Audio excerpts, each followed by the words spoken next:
Hi everyone, it's me again, Marianne, and I know we're supposed to do this challenge on a daily basis, but I have been um, behind for the past day since I went on vacation. I got sick as well, so let me try this a little bit differently and do my days back to back. So I have finished my day 14 just a while ago. If you haven't seen that, you can go back to my page. And then we push through day 15. Okay? So for those who are new here, I'm Marianne, originally from Manila, Philippines, and now based in Ontario, Canada. A wife, a mom, and someone who's still learning that sometimes the biggest battles happen in our own minds. Can you imagine, right? So for this topic, it's self-doubt. May tanong ako sa inyo.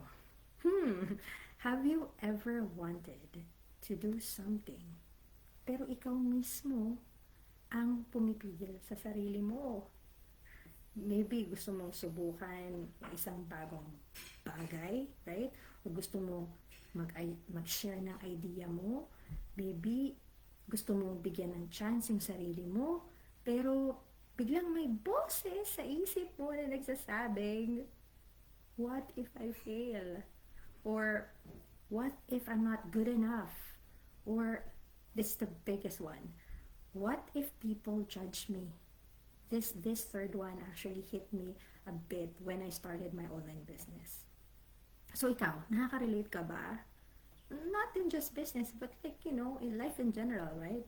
So, kasi honestly, feeling ko lahat tayo dumaan yan sa ganyan. And what I realize is that self-doubt doesn't always show up loudly. Minsan pabulong siya. Parang ganito. Maybe, later na lang. Yan. Or, hindi pa ako ready eh. Right? Or ano pa ba yung, hinihintay ko muna yung perfect time. Yan yung palagi. Right? And before we know it, the opportunities pass us by. Not because hindi natin kaya, na yun yung worry natin, right? Pero, but because nakumbinsi natin yung sarili natin na hindi natin kaya. And one thing I've learned is this, ha? Confidence doesn't come first. Most of the time, confidence comes after you take the action. After you try. And after you show up. Or after you do the thing na kinakatakutan mong gawin.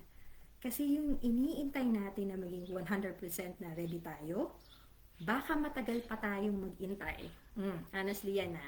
The truth is, walang tao, may sagot sa lahat. We're all just trying to figure things out as we go. Right? We're all learning one step at a time, and sometimes the difference between someone who moves forward and someone who stays stuck is simple. Ano kaya yun? One person choose to act despite of doubt, despite of fear. So this time, gusto kong pag-isipan na to. Anong thought ang madalas na pumapasok sa isip mo kapag lalabas ka sa comfort zone mo? Ano yan? Ano yung paulit-ulit na sentence na nakakaapekto sa mga decisions mo? Because once we recognize it, we can challenge it, right? And maybe replace it with a more better question. Ano kaya yun? How about we change it to, paano ko mag-work? Diba? Ding, ding, ding. Yeah. What if I'm more capable than what I think? Yan. Diba? So, yeah. So, thank you for spending a few minutes again today with me in Hustle Diaries. Remember, normal ang self-doubt. Okay? Just don't let it make your decisions for you. Take care, believe in yourself a little more today, and I'll see you again for day 16. Bye!